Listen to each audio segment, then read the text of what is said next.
Sejam bem-vindos, amantes da quinta arte, ao Primeira Página, onde a primeira impressão equivale. Eu sou Rafael Campos e esse é Matheus Braga, e hoje nós iremos falar de As Intermitências da Morte, de José Saramago. Manda aí pra nós, Matheus. É isso aí, Rafa. Tô com a edição aqui da Companhia das Letras, uma edição. Eles têm, acho que, uma série de livros do Saramago com essa arte, com a letra meio cursiva aqui na capa, assim, né? Acho que as obras, não sei se todas as obras do Saramago, mas eu já vi algumas outras, assim, nesse formato aqui, nessa estruturazinha, né?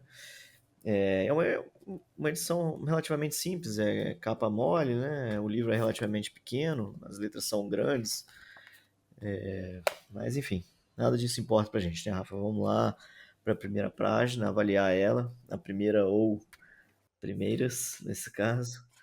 O texto de Saramago caracteristicamente se estende em parágrafos longos, mas vamos lá. As Intermitências da Morte, José Saramago. No dia seguinte, ninguém morreu. O fato, por absolutamente contrário às normas da vida, causou nos espíritos uma perturbação enorme, efeito em todos os aspectos justificado. Lembremos de que não havia notícia nos 40 volumes da História Universal, nem ao menos um caso para a mostra, de ter alguma vez ocorrido fenômeno semelhante. Passar-se um dia completo, com todas as suas pródigas 24 horas, contadas entre diurnas e noturnas, matutinas e vespertinas, sem que tivesse sucedido um falecimento por doença, uma queda mortal, um suicídio levado a bom fim, nada de nada, pela palavra nada. Nem sequer um daqueles acidentes de automóvel tão frequentes em ocasiões festivas, quando a alegre responsabilidade e o excesso de álcool se desafiam mutuamente nas estradas para decidir sobre quem vai conseguir chegar à morte em primeiro lugar. A passagem do ano não tinha deixado atrás de si o habitual e calamitoso regueiro de óbitos, como se a velha Atropos da dentuça arreganhada tivesse resolvido embainhar a tesoura por um dia. Sangue, porém, ouviu, e não pouco. Desvairados, confusos, aflitos, dominando a custo as náuseas, os bombeiros extraíam da amálgama dos destroços míseros corpos humanos que, de acordo com a lógica matemática das colisões, deveriam estar mortos e bem mortos, mas que, apesar da gravidade dos ferimentos e dos traumatismos sofridos, se mantinham vivos e assim eram transportados aos hospitais ao som das dilacerantes sereias das ambulâncias. Nenhuma dessas pessoas morreria no caminho e todas iriam desmentir os mais pessimistas prognósticos médicos. Esse pobre diabo não tem remédio possível. Nem valia a pena perder tempo a operá-lo, dizia o cirurgião à enfermeira, enquanto essa lhe ajustava a máscara à cara. Realmente, talvez não houvesse salvação para o coitado no dia anterior, mas o que estava claro é que a vítima se recusava a morrer neste. E o que acontecia aqui, acontecia em todo o país. Até meia-noite em ponto do último dia do ano ainda houve gente que aceitou morrer, no mais fiel acatamento às regras, quer as que se reportavam ao fundo da questão, isto é, acabar-se a vida, quer as que atinham às múltiplas modalidades de que ele, o referido fundo da questão, com maior ou menor pompa e solenidade, usa revestir-se quando chega o momento fatal. Um caso sobre todos interessante, obviamente por se tratar de quem se tratava, foi o da idosíssima e veneranda Rainha-Mãe. Às 23 horas e 59 minutos daquele dia 31 de dezembro, ninguém seria tão ingênuo que apostasse um pau de fósforo queimado pela vida da Real Senhora.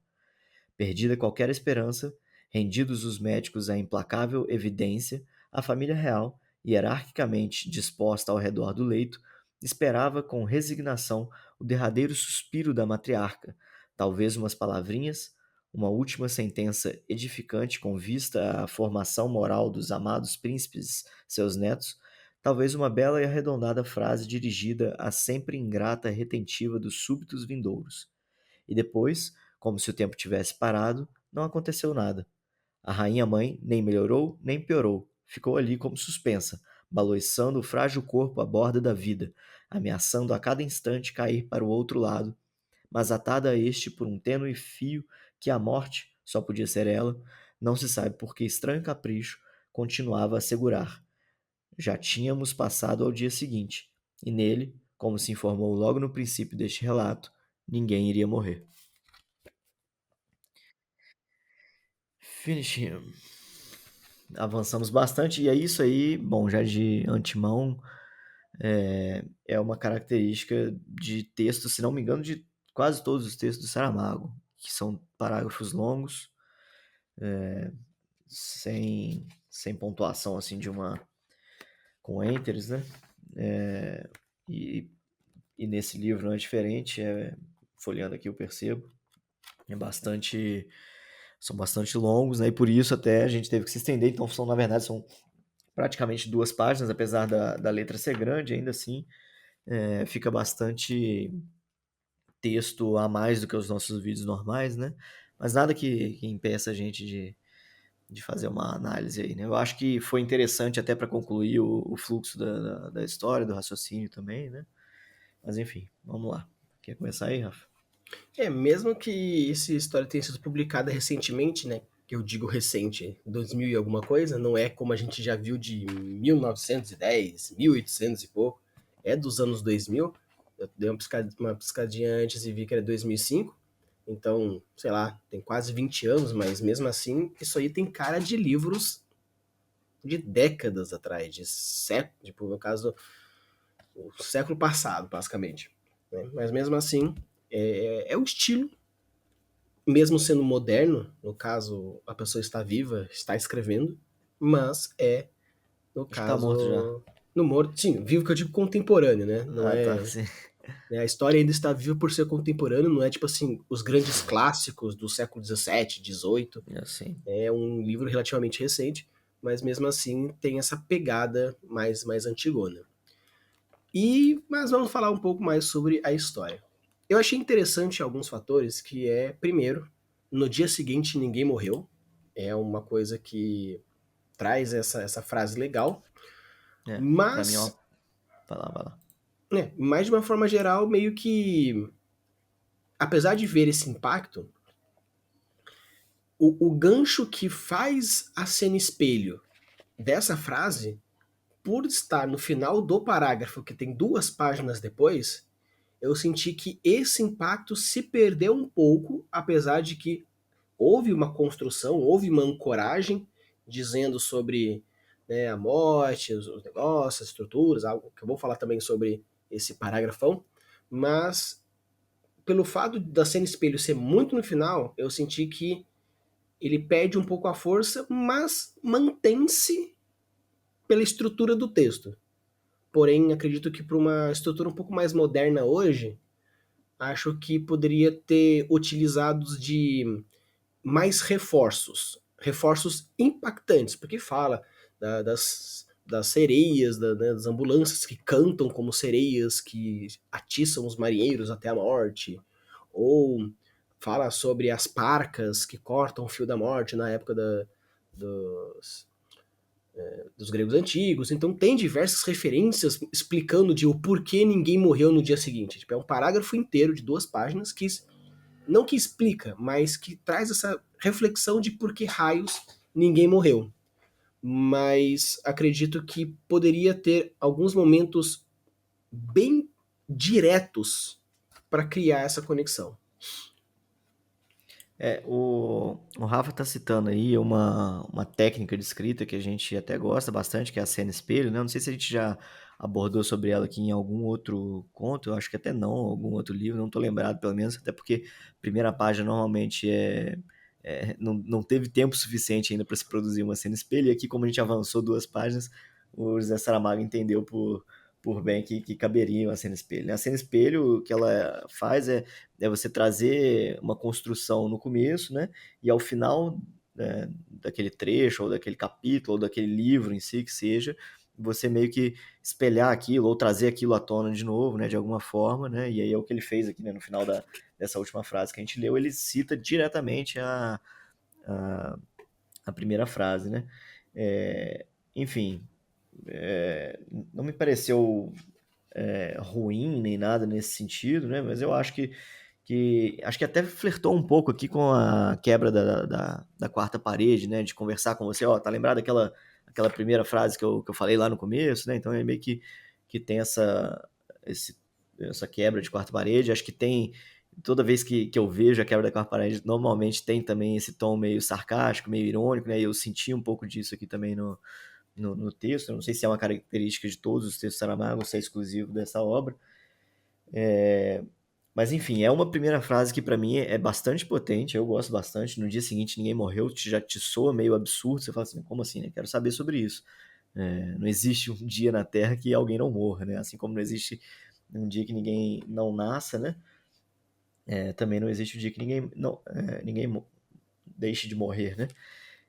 Então acho que a premissa é muito boa, a premissa da história em si, né? Não sei se ele vai conseguir manter essa curiosidade, essa pegada ao longo do livro em si. Eu achei que durante essa primeira página, segunda página, ele conseguiu me engatilhando, assim.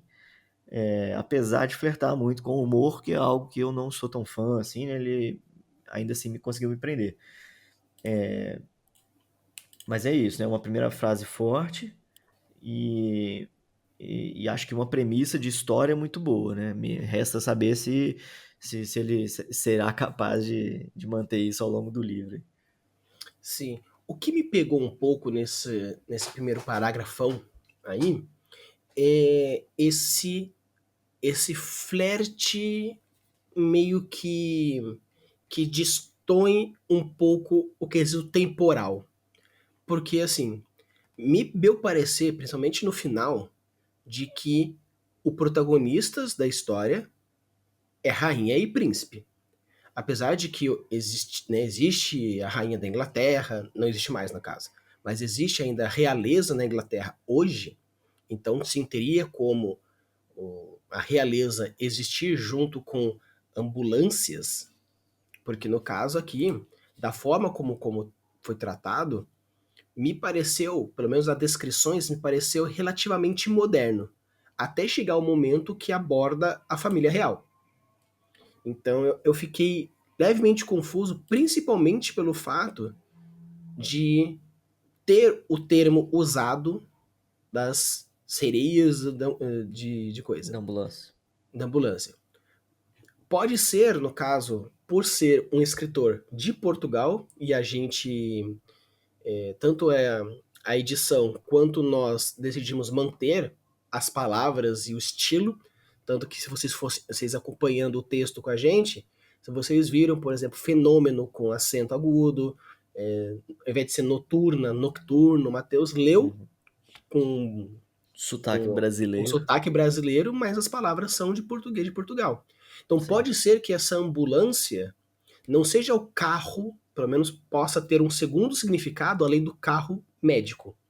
Ele pode ser, no caso de ambulante, simplesmente o verbo de ambulante, né, o adjetivo, né, no caso, não o verbo, adjetivo. Então talvez essas sereias, né, de ambulância fossem simplesmente o fato de ter ter algum outro significado que não esse, especificamente. Eu sou. Mas gerou essa estranheza para mim nesse ponto, dessa parecer Deixa um eu. texto mais próximo, porém o protagonista soar algo mais realeza, que busca uma ideia ser um pouco mais antiga. Eu não sei, Rafa, se a sua confusão se deu em algum momento específico que eu não me toquei, mas assim como você trouxe, né, que há pouco tempo atrás existia a rainha, né, não, não tinha morrido ainda, é, eu acho que caberia, às vezes é isso mesmo, é uma história contemporânea também, tá citando a realeza aqui, mas ainda assim é uma história contemporânea, porque ele cita mesmo na página anterior ainda ali, aquela questão das festas de fim de ano, do pessoal beber e dirigir, né? Acho que fala de Sim, direção em álcool, não fala? Ou estou confundindo automóvel, tão frequente em ocasiões festivas, sim, quando se alega a responsabilidade do excesso do álcool. Então, assim, eu acho que é algo mais pro contemporâneo, né? E tá só se referenciando, de certa forma, a família real mesmo, mas não que seja uma época medieval aqui, acho que não nesse sentido. Acho que é contemporâneo citando a família real mesmo. sim. É como vem muito forte do caso, né, os protagonistas serem da família real numa troca muito rápida, até o dia da rainha mãe. Então, assim, eu não Uhum. senti. Talvez no fato de ser uma história europeia, essa conexão com realeza, Com a realeza parece que seja monarquia, mais corriqueiro, né? seja mais corriqueiro. Uhum. Então, Do que pra e gente, sim. nisso eu acho que até vale a discussão de público-alvo, regionalidade, Uhum. premissa. Então, assim, Exato. acredito eu que nós, eu, Matheus, sendo portugueses de Portugal, a gente traga uma outra forma de observar todos os livros que a gente trouxe até hoje, porque a gente teria uma referências europeias por ter nascido na Europa. Uhum. Então, isso pode gerar uma certa estranheza, porque se por acaso você quer criar uma história extremamente ambientada num, na sua cidade, onde tem muitas referências da sua cidade, da sua região, pode causar estranheza em algumas outras regiões do país, principalmente pelo caso tenha alguma dissonância, alguns sinônimos. Né? No caso, um exemplo clássico na gauchada chama o pão de sal de cacetinho, apesar de toda a piada, pode existir algumas outras expressões que em outros lugares sirvam para outras coisas ou colocações e interpretações que sirvam para alguma outra coisa. Então Sim, pode gerar estranhezas que para você não, para a sociedade não, mas para o restante do público haja. Então talvez acredito justo. seja interessante ter essa premissa inicial. Certo. Eu fiquei até realmente até dando uma olhada aqui de novo.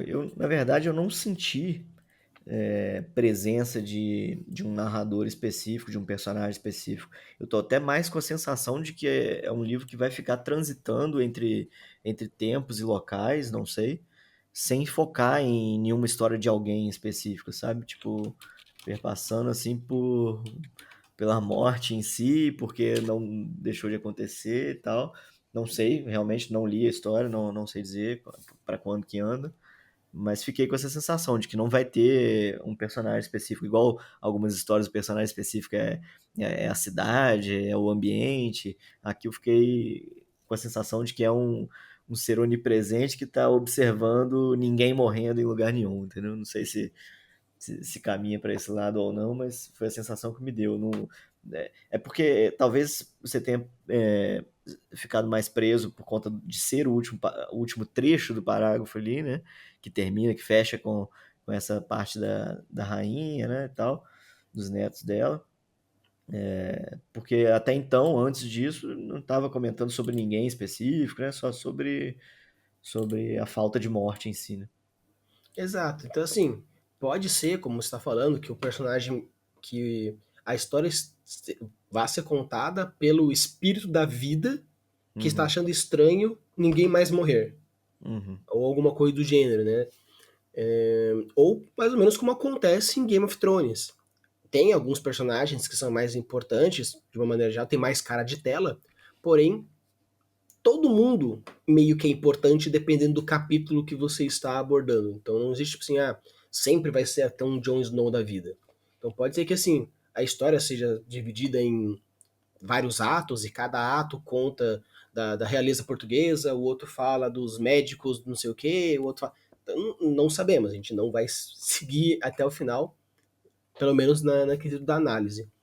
Mas eu acho que pela, pelas primeiras páginas, no caso, nesse primeiro paragrafão, ele traz diversas promessas e confusões mentais que podem gerar uma curiosidade, no caso, um gatilho da curiosidade, caso algum de nós vire a página, ou uma estranheza que faça com que a gente não vire a primeira página.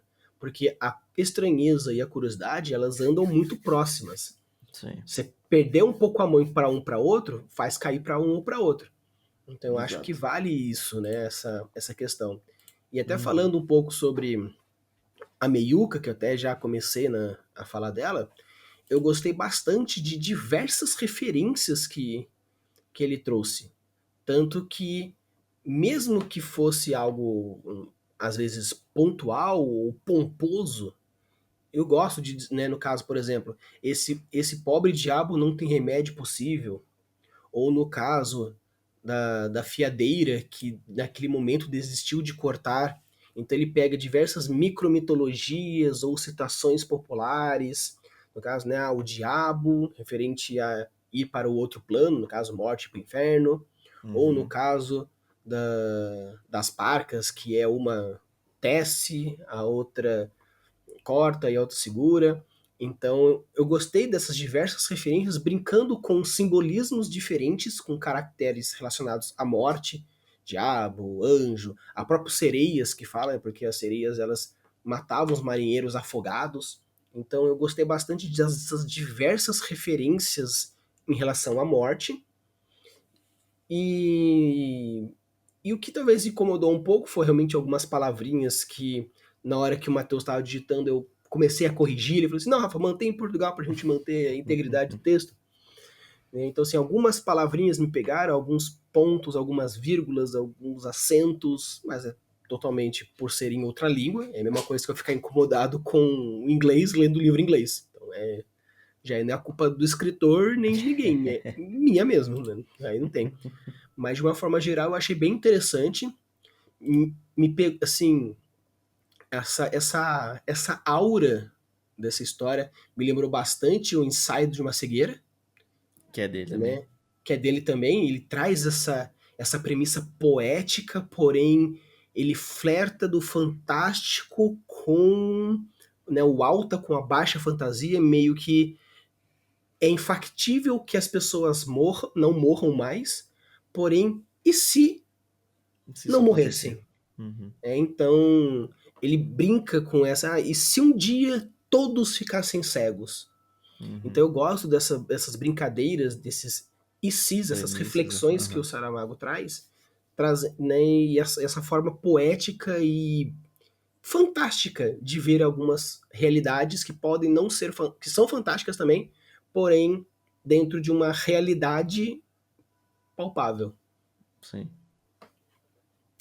E aí, Matheus, viraria ou não, então, essa Cara, intermitência da morte? viraria, achei bem curioso, achei a premissa muito boa, né? Já sabia dela. Claro que assim, por ser Saramago, a gente já vem com, com um background mais potente para querer continuar, né? Por ser clássico e tal.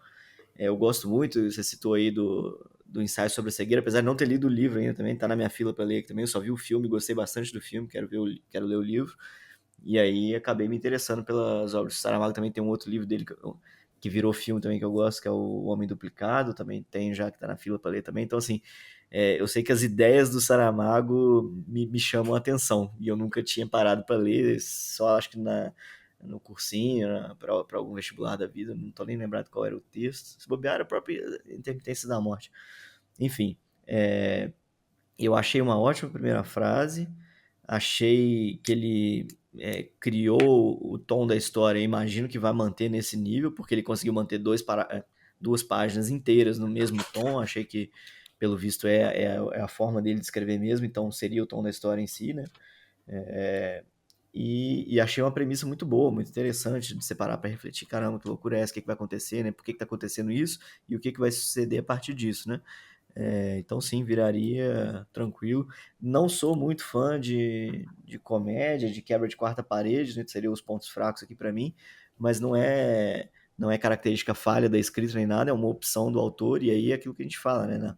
Na escrita nada é proibido, né? Desde que você faça consciente, é isso que eu quero fazer, você tá certo, né? Segue adiante.